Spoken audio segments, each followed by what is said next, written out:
Dear students, respected teachers and faculty members of NALET Info. It's already mentioned, my name is Longjam Kenedy and General Manager of Sparkle Education Services, Manipur. It's a pleasure to be with you today in NALET Info to talk about the most exciting opportunities both in India and abroad for further studies. Masayagi explain to mayam course bro. So therefore, sigi hujiki koina people laiba opportunities mayam se koina 2000 gi matamda career counselor haibam ta tarak teba class 12 loiraba matungda sune kanada kari tamdoino na hangba chatpa matamda koigi chumnagi koigi senior da kai tawre second da koigi class 12 tamba loiga kai kai chatpa yage haiba matamda isana thijaba ozana khara haiba du khataneba Matamdudadi career counselor haibaduma layramde ko nakoi na ga hujiti yam changes laadro school colleges mayam na haiban NALET institute mayam sina ju invite tawraga haidi he na kana ba makha da features ta kai oigadagi haiba career counselor mayam am hire tawraga sida awareness program am piri ko sida yang borsuna classroom da phamaga lai ta ko bi ta ta khanbi ga no si ge opportunity je ngasi ta hoba matam da ko haying na koina sida gi NALET gi thajana khangaga pass out tawraga tholak ko matam da general line thang de any line class 12 loiraga tamma ba graduation line da degree higher se ba ko adugi matung da di confusion se mayam ma lerakani ba hujik di teenage ni da class 12 loiraga any line am de heta tamma ge maximum tong lai sing je admission phangongdre ai atopa line da chat tuiso budi s physics si da phange ha ga tamma ga lai ba do hayeng na koina thabak taw ge na khalakpa matam da india gi population je kyam yam mi khangi ba yang competitive oi aduna chahi yang ba ages youth mayam 18 to 35 se atu ke mati population je yam bani na india da even need ki bo yong kamai to ga fight taw na ge ha ba do high student may the potential later the vacancy is very limited to me any category the exam target changba matam the vacancy student masing na yame ba have the youth masing na yame ba india da adu itadi competitive exam ma yauna hona the khidam discipline naina consistency laina hona bam changdro ai gi class 12 the marks si phange ha ga nang gi future to decide to roi ba to me ai gi background na hoji internet crisis mayam ma thokro internet displacement person mayam ama laitro adu itadi ai gi background this you itadi why not ai haying thabak to ya da bra ai foreign da like tam basan pa ya da bra hai base masai de gi each and every process kamai to gani karamba country sing da chat gani kayam paisa ta gani ha da koina lai tam ni se kai kilo ba certificate khatang ni nate ko NALET gi pass out to raga ai BCA MCA gi certified oi aduna loira bra ba yumda thamnaba certified aigi isagi sigi graduated oire post graduated oire post doc oire na udna ba khatang na te dana lai tami sida knowledge he na he laba matungda aina he popadagi na hayeng aigi seed repauda earning purpose ama isana semja badune ma chumeko chumbra chumda bram ta hairone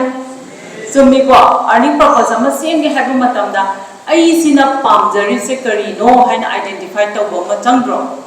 mayam na generate tamme ne heda changjal laga tamban na tam aduga mo aina pami ban line aina pami ba subject gi matung da course se verify to gina tro sigi course sing je tam ta ni ai karamba mapham da kari to ba ya ge heba si yam important na tro adudi kwai priority da kaino ai gi apamba subject gi matung ina kari course tam ga dagi the final is kaino place na tro kada wai da tam sige khana drawing de ni pame ni student mayam ti sida loina tamine ba chumi ko high ba same course atopa college da phangdabra phangi ko NEET exam MBBS ha ka matam da koina NEET ke exam thar ba matung da government gi category da chanba ya ka college sing da select phangi phangdaba mi sing du de mo oidabra doctor tambaya da bra yai ko adagi somda nga sagi changi ba CUT exam thar ga changak pa kana yauge CUT exam ga class 12 loga thagi ba yaugi pro student makuram ta tham kalune kana yauge हाइदी competitive लोइनबक exam लोइनबक थारबदुंदा selection फंगबा मागी अपाम्बा line दुदा चनगी दोइनेबा हौजी Koyna सिदा Laiba opportunity दी awareness से कई मतंग दनो हाइदन इंडिया दा तंगे हाइबा मतम दा कई कई एग्जाम थाबिया एब्रोड दा चके हाइबा मतम दा करी एग्जाम थार चकनी प्रोसेस तो कमाइन तौरगा चकदगे मयाम ना ngसाइगी सर अब्दुल रसीना एक्सप्लेन तौरेबा प्रोसेस से यामना सांगी चटपा गमोय पैसा याम चंगी लाई हाइद्रदी यारोय टॉपर होइद्रदी यारोय हाइबा वाखलोन मयाम अमा लाइट्रो अदुगुम्बा मयाम दो एलिजिबिलिटी अमदि मिनिमम दा लाइगनी it should be 50% minimum दा अदुगु it must better if you get the 60% in your graduate exam for the further higher studies in abroad हाइबा को अदुदा इंग्लिश प्रोफिशिएंसी टेस्ट अमा यावे ना हाइबदो इंग्लिश प्रोफिशिएंसी टेस्ट सिदा मयाम ने हेना खंगनरबा IELTS exam ना हाइबदो तारबा तारेको सिजु यामना मैंडेटरी ओइबा सिदै सिदा आई इंग्लिश फजन स्पीकिंग हाइड्रे आई क्लास 10 बोदि आई फजना स्पीकिंग दो यामना हाइदि खंगम ये हुजिकि वारी सानद्रमिना तो अदुगुम मयाम लैबदो कोइगी साइड दगी स्पार्कल इजु दगी फ्री लैंग्वेज ट्रेनिंग हाइबम सो हापीबो अदुदी रिकमेंड सिंग दो कइनो हाइबा मतमदा आइना ग्रेजुएटेड ओइरबो मतुंगदा कई कई रिकमेंड ओइगे तंबल लोरगा थीदो नते तमिगन मनुंग सिदा अवेयरनेस प्रोग्राम सिलिबा सिदा रिकमेंड मैंडेटरी ओइबा चेकलिस्ट फाइ फर्स्ट द पासपोर्ट पाइब्रा हम मतमदा स्टूडेंट अमता पाइदबो मान पासपोर्ट पाइबदि यावब्रो अमता मोजु यावब्रो कुथाम कलो येंगेने यावदेबा अदुना हाइबदि अवेयरनेस वाटनिनेबको पासपोर्ट से यामना मैंडेटरी नेना दुम खलो खोइगी अदुम चंगद यादबा वोटर आईडी पाइबा दवाइना आधार पाइबा दवाइना सिसिना कइगिनो हाइबा मतमदा आउट ऑफ द कंट्री थोको मतमदा पासपोर्ट से मैंडेटरी ओइबा ममांगिदा ममांग 2025 दा पासपोर्ट अमा करेंदा अप्लाई तब मयामना तकागा हाइबा मतमदा ओनली 3000 लौरमेबा दिस ईयर देगी 5000 लौरे अदुगा मागी वैलिडिटी से 10 years ओइबको अदुना हाना पाइसनबदा मागी वैलिडिटी लोइग्रदि हाइबे पाकनिया केमबो लेते अदुना most of the student last semester को ग्रेजुएट लोइगदब सिंगदो लोइना अप्लाई तौसनबिरो अदुगा वारी याम इंटरेस्टिंग ओइबा मजु आई लीजरगेबा स्टूडेंट आईगी थ्रू दगी कोई स्पार्कल इजु की थ्रू दगी कोइना फॉरेन दा लाइटम स्टूडेंट चलहनबगी वारी साबो मतमसिदा मैक्सिमम सुमाइना अवेयरनेस प्रोग्राम दे सिनबा होरकीबा इहाना मकोइना स्पार्कल इजु की मणिपुर की ब्रांच हांगदोखिबदा नवंबर 2004 दा दिसंबर दा कोइना डेम कॉलेज डेम यूनिवर्सिटी हाइना खंगनाबा सिदा अवेयरनेस प्रोग्राम अमा सिलेबा ओजा सिंग सिने याम सपोर्ट तोइबको अदुगा स्टूडेंट मयाम सिना मसाइगी क्वेश्चन इंटरेक्शन प्रोग्राम नि कोई काउंसलिंग हाइगा वाखन सिदा कोई क्वेश्चन हंगानी हाइगा लोड पगी टाइप अमा अदुम यावेबा अदो आइगी जो सिगी पोडियम सिदा दि फिक्स तौरमे कइगुंबा माइक्रोफोन अमा फंगता दि याम थि नुगाइनी आइदी इंटरेक्शन सेशन नि हुजि तौदा दुइसे मेन ओइबा टॉपिक कमाइना प्रोसेस तौनी हाइबदुदि ऑलरेडी लोइना बखाइख्रेबको अदुगा वारी अमा स्टूडेंट की दिरकेबा फैमिली अमा की याम कंसर्न तौइ मतामदा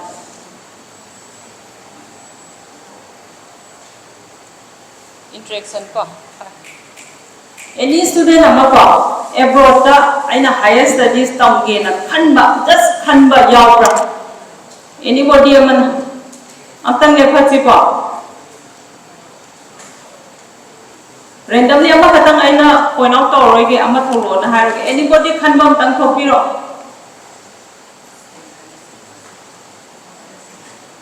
amtang pairo सोंगी से हारगे ममांगी से की फर्स्ट बेंचर की व्हाइट शर्ट लिप सिदा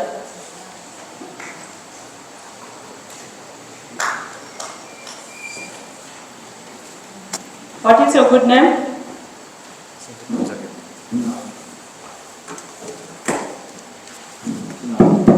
Kuna. Ado huzi kai class. हाँ खर दिखांगे बको अदु एक्सप्लेन तौ ग्रेजुए आइना माय साइबर सिक्योरिटी चंगनिंगे नोट तौसलो को चलहन दोइनी को आइना माजे चलहन दोइनी फंगन दोइनी फुलफिल तौ दोइनी अदुदा background doesn't decide our success को आइने लित तमई आई सिगी द पैसा या पाइती आई फैमिली से हम पुअर होय फाइनेंशियल बैकग्राउंड जीरो ओइता तो चलहन दोइनी बा कमाइन तौ चलहन नि हाइबु मतमदा 100% scholarship हाइबमा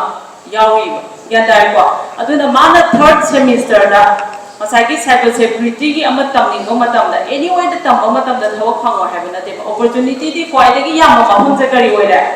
abroad oi de adu country ko badi nang abroad da tam ge ga na feel to bra after this awareness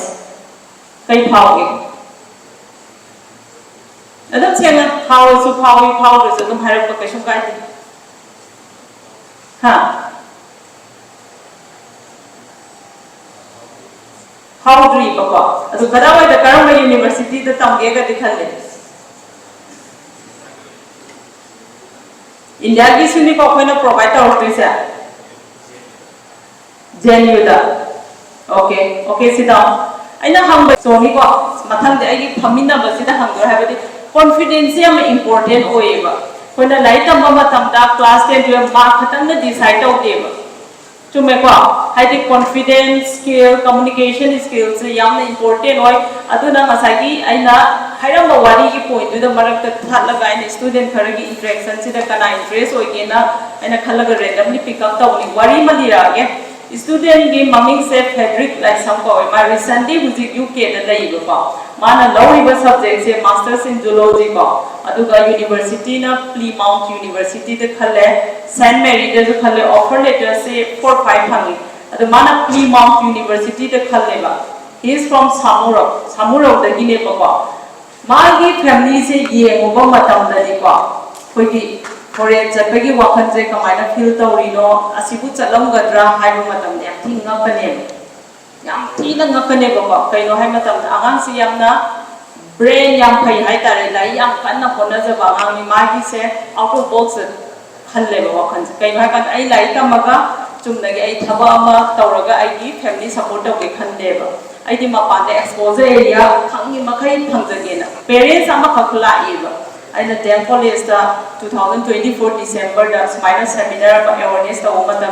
student interaction thadana tauke haidar adu the man speech khamaga lakhiba kanana no support is parents na macha sina no ma hairame hai 1 year drop lawe after the graduation the chumnagi general line studies ni ko tamisa adu ga mana lai ta ga mama I say foreign country the UK go ma chat pagi dream se laiye ai gi colleagues sing ai professors sing naina tamapa colleges sing dagi advice period adu ai chat pa se oithokadra hai aina no makhak sumaina speech piba matamda laira baina khun bana decide to ba yadi laira ba khatang di laita ba ebo to chat ba yaro ina khun ba khatang chat kani topper khatang na ebo to laita ba ge opportunity phangani topper na tradi yaro habasigi mentality si yam thina lane chumdagi nangi eligibility to touch tawraba financially the negative income aba generate tawraba paperwork later ju khoina paperwork masai already pangre ko sembi bayaiga even government ki thabak khatang phangba mina education ki loan support na traga scholarship na traga di koi manipur de lay student maximum sa financial background ye mo matam as compared to the other state yang poor way chumai ko yang poor way bani na koi na advantage se kai da no karam ban ha ka da lai si kitang kan na hona biram mark magi eligibility to touch to yang bana te ko CGPA the 7 ga de loi phang bangam ni na graduation da yang na lu ko na te ba out of 90 da out of 100 da 90 out of 100 da 99 thang ga di ya de distinction chat ga di foreign da lai tam ba ya de ha ga lai de ba so the language ki English proficiency exam ko bada kitam son boy ta so khoi na ta sab ta ni buji ki high ba amang se man sanna we exam tha ma gi IELTS exam se out of our state da ki tho ga tha doi ni adu ki paisa ma bu lai ta be mong ne ba you got my point hange ko recently ma we complete of ni September da he promised me I will get a white collar job ma'am I sum soi sum te phang my salary will be starting 3 lakhs per month minimum I get placement the interview ki call lage khaiba understand or high students I suggest the one English proficiency test you can give in any place through internet nam madagi ko amada sa pai khoi thai ti ke ka koi ko paisa lai da di ba ta sen hai ba na sumu ba family yaw da na di ba ko you the phamaga online da doling ko ha English proficiency exam se ki halle ba ko center da thabak ka ni ko amang se graduation lawyer matung da piraga mama sina paisa tha ba ngam da ba gi mango le paisa se thado re ne matam da ma paisa thado ko sing amani re he da tha ba ngam de India manung da graduate student amana call center da taw matam da salary starting 25 the labor job barak he cannot send the 5,000. He cannot send back to the family 5,000 ngam deba. My dream say kai khale I foreign I can earn more than a lakhs in a month. Why should not? I ka do ngam mo pino sine. Adugi wahai si taw kana mama sina chele ba mo de approach taw. Sumai na tam ni ya ga paisa di lai jati. Ena ka do ya pino. Process how within 2 months my offer letter found. Education loan law 30 lakhs. Understand our record? September intake, Mama did the Sangiva, just Sangiva within 2 months. He got one part-time job. Part-time job, I say a full-time job. The way they were doing my studies as under the student visa. Understand our record? Tano he earned first month 2,20,000. He got a full-time placement also, but he cannot work as a full-time student visa. The yada la aniga lising full of hunger no way. Understand our record? So the effort yang pernah honor ke India ada ina nice chatna voice ana the any line the go ina say any line general line ho gira ina ho be example simple zoology botany. Understand our record? Adi traditional studies khara lairam bro jene is the udiki mayam si chapala koi matu ina integrated course mayam hasa le dena example BCS yang tin chapala ba computer se udiki necessity hoye oidra hai chapam im dong se kain tong ngam bara memory ki mangai le thaina koi ki tum da ge research do work to ma oda oi matam da computer le smartphone roi jang ye dena. This is the necessity changes technology mai di zoology ne batam ni zoology pass over body pass over amana sidai manipur India the part-time job of the matam da maximum the 25,000 eba ho gisi loina khai dokro ka da paisa le mo. If you work more than 5-6 years in the same country India da 10 lakh saving on there. To make up 10 lakh saving on there. I took a light time to come to the island of Sagi, low about 30 lakh set. I might have the scene that they have a madam, the head some baga, maximum countries in the part time job. Offer away. To the UK is a you know, young Japanese, marketing language in English speaking level, British accent. No need to learn the other language. To make up. To the manatan of Paisa Mayunda. Magi yard by account with the Mamma Kado. Understand our record?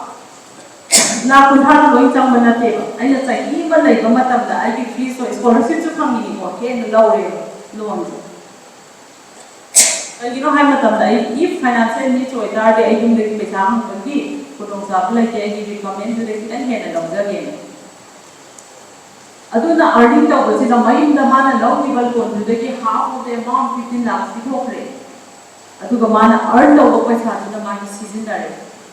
Only 1 year complete over you will get the 3 lakhs in a month minimum salary of that. Today the PhD will go from a young and neighbor student at the Ozasu. Post over Harasu, my Amama took the course at the young name. Government sector the work on for the exam, I am power, Madame. Lower eligibility man will have a family. To make up, even me, I will hire it. I did engineering background, aeronautical engineering, aircraft maintenance engineering, Taramanipa. I do the lines that I have worked over Mumbai and Layam. I do work, I return back, I will home about the Yumsida, later I have a material, Madame, the secretary is young, low private sector. I is still continuing towing. I have more than 15 years work experience in different sectors. However, when I go to the lady matamna, na ko kung na yutse, o di matamna opportunity for the idea magani. Go out, learn something, earn something. Have so that they learn the mayam towing, earn towing, the platforms the idea. Yang na niye me hai tali ko. Adu na ko na play select was important away, Aduna high students last the you have a madam. Masaki Magi Paisan like Jadaba, flight ticket to come in later, Amam say he dreams about to earn more than last in a month. Magi dreams to fulfill the week about Kubam who is in Matasida. And I say, every soil of campus student or Yogasu, Masaki eligibility criteria, the point of Manata Laga. Combine the I give Paisa like train, I see for category, ꯑꯩꯅ ꯁꯤꯗꯒꯤ BCA ꯂꯣꯏꯔꯒ MCA ꯇꯧꯅꯤ, MCA ꯂꯣꯏꯔꯒ PhD ꯇꯧꯅꯤ, ꯀꯔꯝꯕ ꯏꯟꯁꯇꯤꯇ꯭ꯌꯨꯠꯇ ꯊꯕꯛ ꯇꯧꯅꯤ? ꯃꯅꯤꯄꯨꯔꯗ ꯌꯨꯅꯤꯚꯔꯁꯤꯇꯤ ꯀꯌꯥ ꯂꯩꯒꯦ? Central MU, State DM University, GPD MU, su khanse ba kadai da no chang da. How many students are sitting in this auditorium hall? Kaya phamge more than 100. Wai thabo pham do ya ba the government sectors. No, phamoi ba. Lekin sira ai ta ba in natte. Area da pi da ba job do loi da ba ta thung ba. Adu tari ai ne isa da kai hona da skill ama develop taw ma recover bro. This skill da develop taw ga tan ba ma pham se lai tam ba se koi na khan ba ma tam da chang ba loi na ba capabilities faculty services loi na pi ra ne ba government na koi na ko tam ninga ba mi ama ni na ko thang ka lu ne. Raise your hand those who like to study in abroad to earn more money and to fulfill your dreams. Ama khatang thang ka le atu ba de thang ka lo yang kha le ani ohum mari manga loi thang ka le si thi kho yang kha le. Okay fine. Hai ni dreams hai se ko nang na mang da ga de ai na mang ba ya nang ni dreams to ai na mang bi ba ya ba ya de ko hujiti na ko ni yang lai ni lo ka ne ba struggle to to si karom kan da ba hai ko matam da graduation lo ko master lo ko student mayam se ai kadai da sa tu no ai kamai paisa ta me no ai ki ai 7.5 CGPA o ai 8.5 phangi where to go confusion je sida tu lo chan du ye ko ma ka khoi ki si gi manipur da tam ba manipur da gi wa ma thoke hai ba matam da karam ba place o ina khalagani Delhi Bangalore da ko lai dio ja ai Bangalore da sahi ma lai tam mo hai mu kai ra hala ni ba ya da ko karam ma kham da thabak chu tawi kai department da hawa ma da school center da 10 years work experience lai hai ba return back to tawak ne ba but adu saving amount da yaw da na hali hai ba understand da ko adu anau ba ai something ama hojage ai something ama thabak apply tawjage hai ba tam da ma sai ki mana government ki job su mai ama like more than 1,000 vacancies under the government sector you can apply it. Wow. If adu the khalo tragadi ai se jobless koira ai se saving amar ra ai mai pan ai paisa na thong sa ga di thamam de adu ta isana self earning tawge hai matam da the important nan eligibility the second is the place to wait. Aw ta isana decision law ga parents the decision law do isana law ro ai si pami mama Papa isi pami si lai si jamini. I had attended one awareness program given by Sparkle Education Service. Ni bisi oye, nemna hai di chumbra. Ni sumai na protein mukhari. Pulam na adu jadi hai ba misi tu thamo khambra. Thao bro, hawing bro, interaction tawing bro. Tawing ko adu na oi thokte hai ba wakan sing na sulai lai ke ha. Adu na koi na hujik lai tam ma tam da mayam tam na ina tam na ta ba. Pass khatam tawra loye ai mathang ge ai gi dreams le ji nupi su yai ko chat pa andam nupi phana ma me yaw in the 15 students attend my lecture chat kane ko pa nupi phana ma me yaw pa ta ki country different country da adu mathang oi da next session loi lai da pa lage hai the dreams ma am je lo yo paisa mai ko ngam sara na ji ko paisa mai ko ma am su yaw ko ma to ko paisa ku thok sa ki ai lo da chat ki nai do anga bra ba ai na sida su ko na master to ya bro kai gi no ko foreign master to chatui foreign master gi certificate to sanana ga yoma sara chala hangin ro defense to adu gi ke mo na te ba masai gi market te yam na demand to ba mafam sing se western countries oi ya dai ba adu da ko gi student oi na ba potential lai ba lai ba sing no mafam du chat na ba journey to ko na ba matam da masai gi wakhan da la an khan ba masai yang sa no ni masai ha ge ko feel se Visa yadi ko na ko ye paisa amta lowi. His salary is very minimal as compared to the other consulting firm. Nagi income laksa da ba pendi do income generate tawra ba ko to ko na document ki on thok pa gi phau da tawi hai. Lai na ko gi certified oi ba eligibility ki isana ko na ba gi do adu gi ni motivate tawi se. Minimum da masai gi fourth division hai ba 50 oi ba chu chat pa ya de ham na te ba ya ai ba. Country loy da bakte apply to ba yaru ya dare ko adu bo if you get the first division in your graduate adu idadi numbers of country da nang apply to ko do yaru adu na dream je so khalaga ai kamai to ni sida jo opportunity lai ke ai si lai de chanure hong ge ga hen hai ba me ama anga lai ko me mai ku technology tamure ai si je tamning re adu ko ma hong ge ha ma tam da you can change after graduation loiga masters nang apamba line da tamiduga chana draga so atopa da diversify tawba yai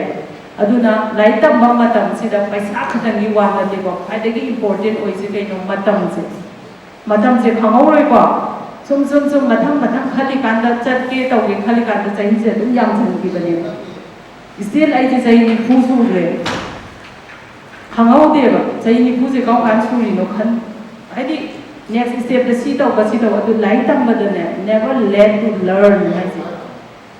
gap laitana ba magyam na phangna ba makha ai further studies abroad to chatke habagi experience natraga India manung da kai course tawge out of Manipur da thoga tambaya ba course with 100% job guarantee aduga during your studies the part time job assistant education loan assistant bujigi angam bugi aina no ma thengna hange ko makoi gi parents gi interaction ai tawgi minor testimonial iraga thagla kani magi life to change mayam ma tawge by he is the first student of Sparkle who had gone in abroad. Understand tawrepa adu the family do ubo matam dane ain haisin at loina professor oiba adagi basa yam pai bi mum natte haba very BPL family ne ba adu na dreams ama taw matam da decision se na koina logdawgani adu ga support se parents tagi phangdawne adum lei ko second da job ki matang da graduation loina loyo matam da job se apply tawoidra tawgani ko adu karamba field chamgani haibam su khanra masai ki BCA computer science ki background maximum oi basi da phami sing se oi ko adu kai ko bakoina masters tawninga ba chumna ai ki MCA tawba khatana tana hauji ki chakolapa technology develop tawbai matungina khoina master se karamba da tawba ya AI with hospitality engineering application nam lei ko adi hospital ki application use tawba AI technology ki se season abada tamge have matam da computer science ki background se dakha oiba sigi course offer kadai da tawi Germany da tawi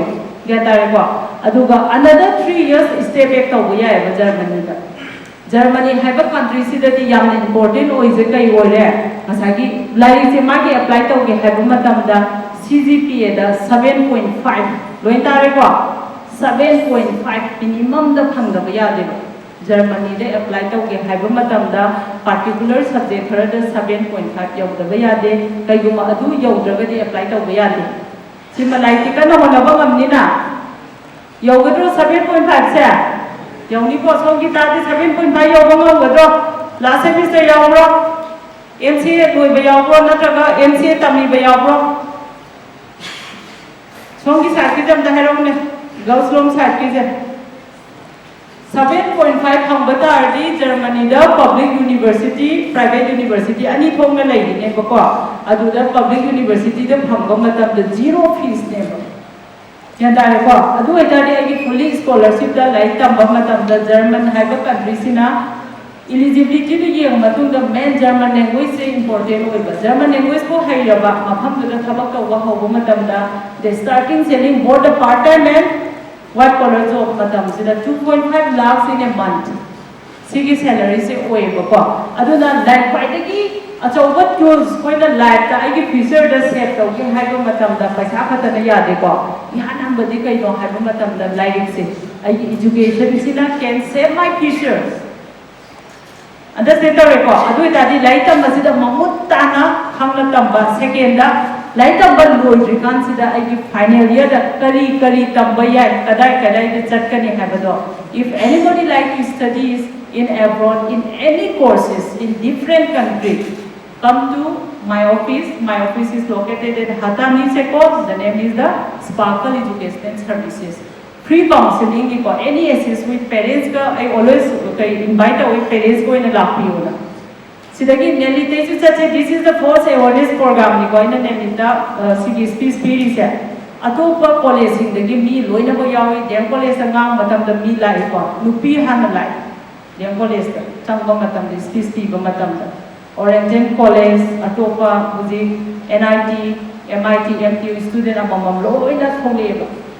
mi ama khatang experience oi bada si phami ba out of 100 students da mi khatang willingly yes I can have thoroko matam da I will help without everything process to loina tawani parents in understand tawon bam chu changi aduna future se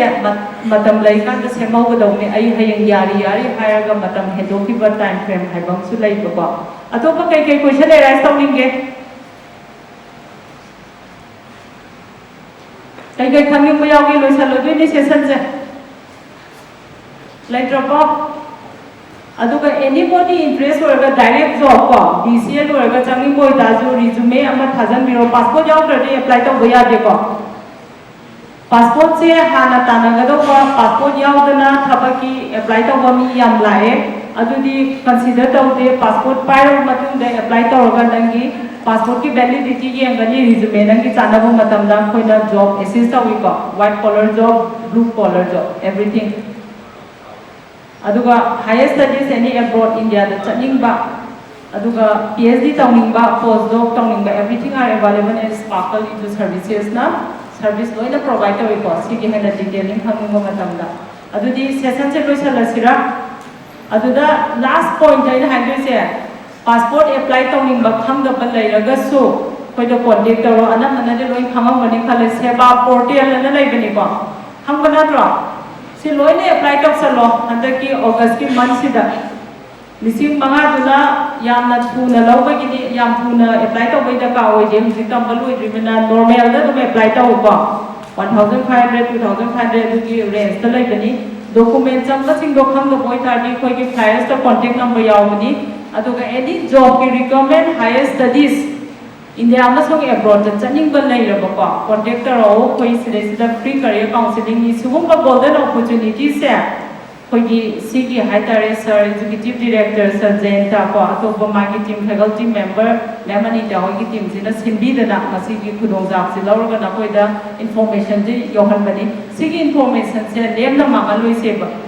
adi wakhanda dreams da chamam na balai ba any confusion lai ba matam da contact easily dum SS office da la pa ya koi contact number du pi ba ya aduna foreign chat pa matam da paisa pai da ba lai hai da ba natraga ai lai tamaga ai halak ba gi na te ko mayam na chanai se mapham du da earn taw na ba stable visa post study walk out visa different types of visa lai ga at least 2 to 3 years lai ba matam da nagi networking hangkat pa exposure hangkat pa manipur da koi gi financial background yam low oi ba mayam se ko potential student da lai raga su koina mapham do select taw ba ngam da banina koina chat pa gi category do karam ba category na chat ka de ha ba matam da paisa pai ba nga ta chak ka daw ni lai sei ba nga ta chak ka daw ni ha ba lai ko de hai loi ni adu da toffer ka thang chak ka daw ni ha ba mindset ba lai ram me ba aduga abroad da thabak taw matam da ukhul de gi ama tha ki wanghairong horam mana maje dubai de lai ko recently ko maje smile speech pi bra gi chelai ni tawning ba mi oi da ri ukhul de gi oi gra any corner of the world hai ta ri ko loina bak chat pa yai ko sigi sina chat pa yai si na chat pa ya de ha lai de aduna willingness to yam important oi ba ko aduna story mayam am lai ge satra ama gi struggle I know that a very BPL family ni income yamna lam na te adu ma already settled taw ge another magi brother ama mo mana hai mama sina magi manau nu pa ama lai hai dana magi maming da Mexico livestock mana Germany huji ki same ni ko samuro gi se BPL family ni already UK da lai re huji another magi Germany da thabu gi process hoy ba aina thaga gi se student nu khat ang na de mama de am thaga support taw bi bodo kamai taw angang gi dream sing je yohon ne ha ba matam da magi su Mexico ji chat ki dore Osbiden program na malay ko class 12 amasung graduation loi ba ya ba na tam ba ya ba course ni magi se free of course ni tam ba se aduga head tam ba loi ga 100% job adu pi ki loi ne ba any line da tam ba ya ko more than 350 courses lai aduga force eligibility se kai lo ha kan da chahi ga mark chahi se within 28 fogi manung da lai da wa 18 to 28 adu he laga di ya de ba aduga hai ba magi students ina kai khangba tai German de apply to matam da German de moi se hana khangba ma da ka ro khangba hai se ngang ba hai le na ha da ta ba magi certified oi ba exam ma tha ga ni A1 A2 B1 B2 C1 C2 hai den lai up to B2 level ko hai be exam se karamba mapham da tha ga ni manipur da di lai te goithe institute tap institute and lai ba ba si exam da certified ko oi ba na hai ba lai tam na stipend phang ga ni all business program lai se any line da chang ba ya cooperation loi ba aduga class 12 loi ba mi na chahi limit do lai ba aduga category se 50 to 60% adum oi ga ni airport to set from matamda Germany gi adu check ke hai tar di language to point is sparkle na hoigi training through online da piba aduna the first anga gi fulfill or matamda second gi khali mi du ga interact tawra matamda family du yemu matamdi oh mana chat ba oi tar di why not ai ka da wai na hai ba matamda student du na chatting ga di ai na hajab di na koi na bu chat ke na permission ngai ba matamda ma pa na kai do mung da thingoi ba na koi apan ba do ma pa na fulfill taw na ba always lai ba ko sima ai no che taw haningi aduga anybody hai tare any country da na koi na high studies ki oiro na traga any courses 100% job piba ilaiga so sparkle is the hani si hai lo chalage best of luck and do your best in your futures to make your futures more successful and bright. Thank you so much.